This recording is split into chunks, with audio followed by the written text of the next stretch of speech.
Welcome to Black and Grounded on AfricanSpot.com. My name is Isseu. Today's guest is Grace Jones, not the model and singer, but the director of AUDELCO, Audience Development Committee, Inc. Thank you for having us. Thank you. And I love to say Grace Jones, the original, not the outrageous.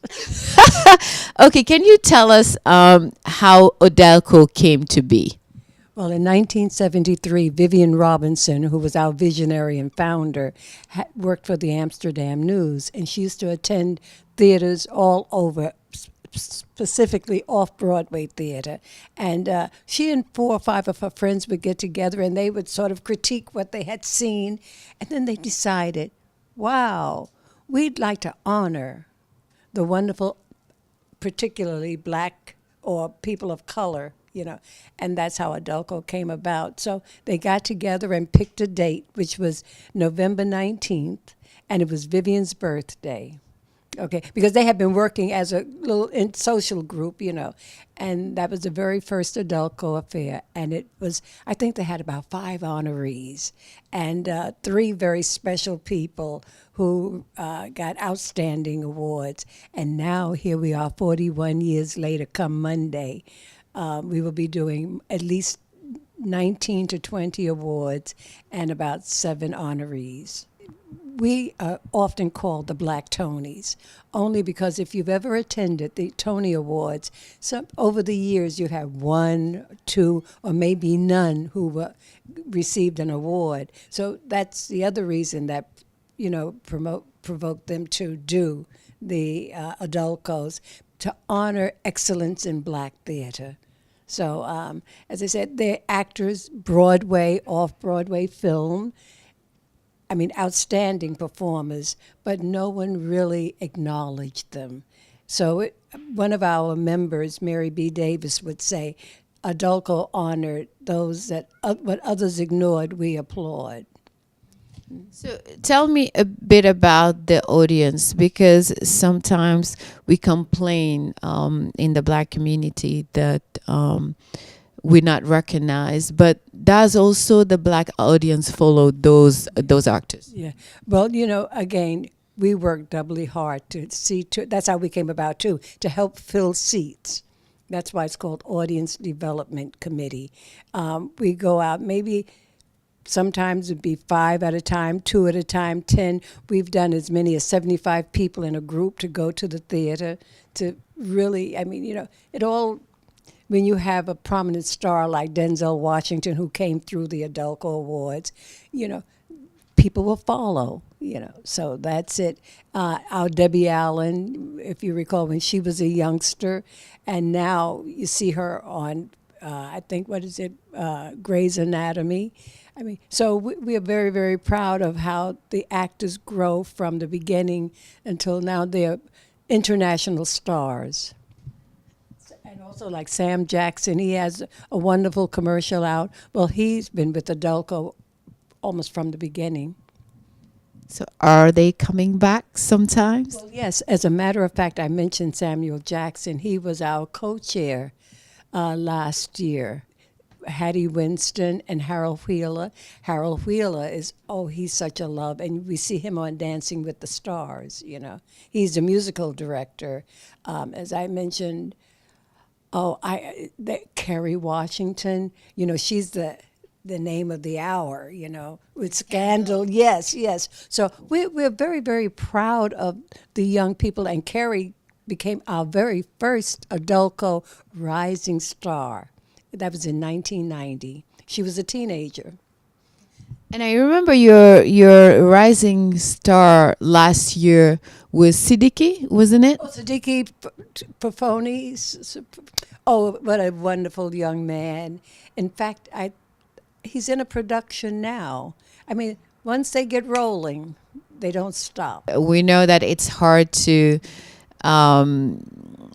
be out there and try to make it as an actor, period. When you're black, it gets more complicated. Yes. Well, the challenge is it's a matter of sometimes people say, I'm an actor, and we often say, well, what do you do for a living? Because, you need another job. That's why they talk about people take jobs as waitresses, bus boys, cab drivers, taxi drivers, because it also gives them the freedom to run on auditions and to make sure that they can be available when the time comes.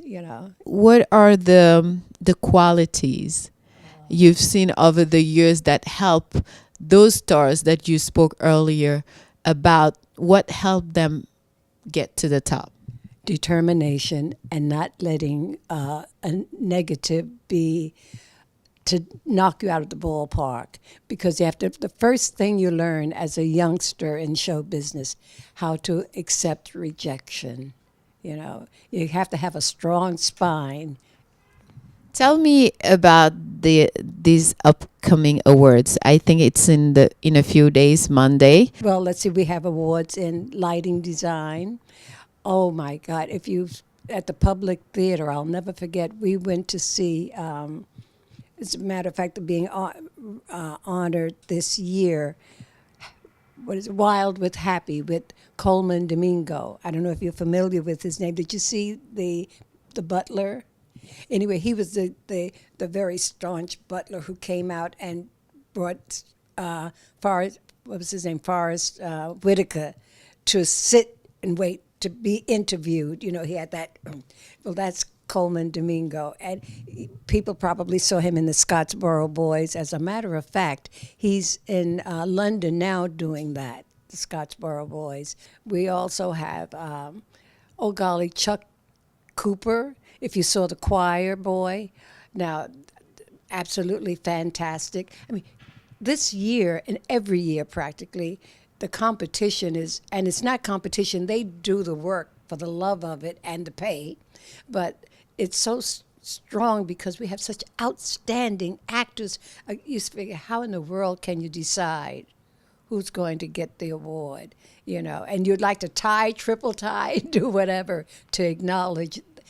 But as Vivian used to say, everyone is a winner. I have to be honest with you. I don't go to theaters much. Do you reach out to the younger generations? Yes, that's how I started in becoming involved in entertainment with youngsters, because once they have gone to a legitimate theater, they never ever, decide not to. It's a brand new world. You see, in fact, we have Theater for the Future, where we would have the youngsters come along and they would work alongside of or sit in, it's not a class, it's like a little workshop with those who are doing, I was talking about lighting design, have someone who would run them through the paces as to what it is to be a lighting director. We have a set designer, we all scribble and make little sketches, and sometimes those sketches turn out to be very exclusive, and we have costume design, clothing. I was just admiring your wonderful outfit and your figure. So, all of that makes a difference as to how the production is presented. So, and we have outstanding choreographer. We have musical director, female of the musical, singer of the year. It's marvelous. And you asked me a question before. I'm sorry, about theater. Once you get a child into theater, as I said, they will always go to the theater. And one of our problems is finances. We have the theater. We know that so often they will do a production in a hut if it's that pressing upon them. So it's something you just once it's in your system, but we must support each other. Like you were saying, so often you can go to a show, and it can be a black production, but sometimes you'll have the majority of the audience will be white, and we have a joke about counting heads. I'm sure it happens not only at the theater but other places. But we try our darndest to get people involved. That is our major thrust, to make sure that we get you and you to come in and sit in the theater one day and just lose yourself, and then invite others with you when you go again.